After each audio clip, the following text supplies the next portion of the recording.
7, verse 7, Paul writes, "What shall we say then? Is the law sin? God forbid. No, I had not known sin but by the law. For I had not known lust, except the law had said, 'You shall not covet.'"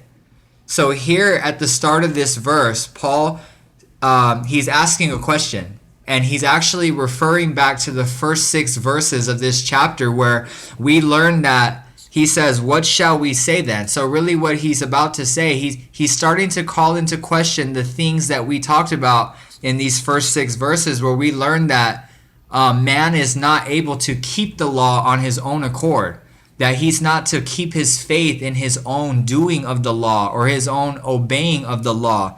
And he's saying that this is ultimately what agitates the sin nature.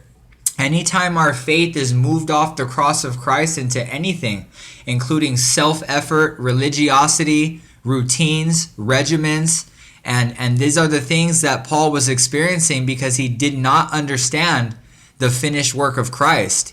And so this is Paul, as we mentioned in the introduction to this chapter, he was born again, he was saved, but he did not understand the cross of Christ yet. So he was only left to his own effort to try to keep a law, which man's heart has no capacity to do that. And so he goes on to say in the second part of this verse, "Is the law sin? God forbid." Is the law sin? Because we learn in Romans 5:20 that moreover the law entered that the offense might abound, but where sin abounded, grace did much more abound. So we see here in 5:20 exactly what he's trying to capture right here with this rhetorical question. And he's saying that moreover the law entered that the offense might abound. So when God first presented the 10 commandments to mankind, this actually had the opposite effect that you would think it should have had. Man was shown the law of Moses, the 10 commandments, and we see here that the offense abounded, that it actually agitated that sin nature. You ever see somebody where you tell them not to do something, or you tell them that there's a rule or there's some kind of rule put into place, either in a household or in a school or somewhere in a country, and then suddenly we see an uprise in that sin after the rule took effect. And that's what we saw in mankind when the law of Moses is that instead man was expected to obey the law, but man had no power to actually do so. And he was not able to do that until Jesus Christ came to do that himself, who is the fulfillment of the law. And so the law of Moses was designed to show man his sin, to show him what was in his heart. And it was supposed to move man to throw himself on the mercy of Jesus Christ and his finished work. And it pointed at that the entire time. And so that's where it ended up agitating it, because man in and of himself has no power to actually obey it. And so he goes on in this verse to say, God forbid, it's not the law that's sin. The law is holy.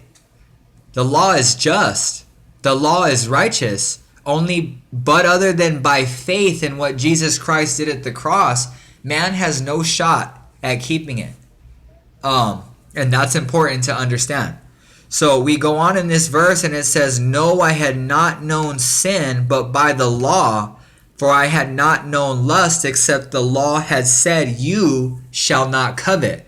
And this really just speaks to the point that really all it was a mirror.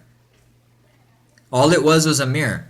And it was not meant to be kept by man. It was definitely expected to keep it, but in no way did man ever have a power source within himself to actually accomplish that. For I came not to abolish the law, but to fulfill it. God's law is holy. It still stands.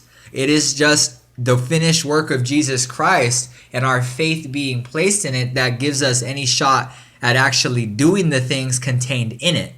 And that's important to understand.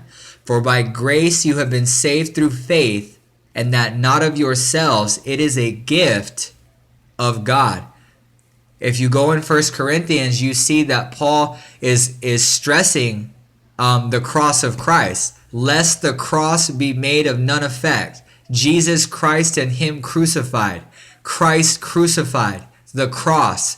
And he continues to say that because he's urging us to keep our faith in the finished work that did that. If you'll remember back in Romans chapter 6, we talked about the effect that the cross of Christ has on the sin nature. And in verse 6:14, we talked about the intimate relationship between sin and law. When you're under the dominion of sin, you are under the subjection of the law. And when you are under the subjection of the law, you are definitely agitating that sin nature, which we see between 5:20 and Romans chapter 7. And there's this play, this bridge that 6:14 has between the two.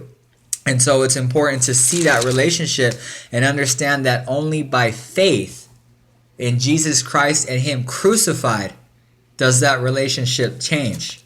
And that's important. Thanks, guys. God bless.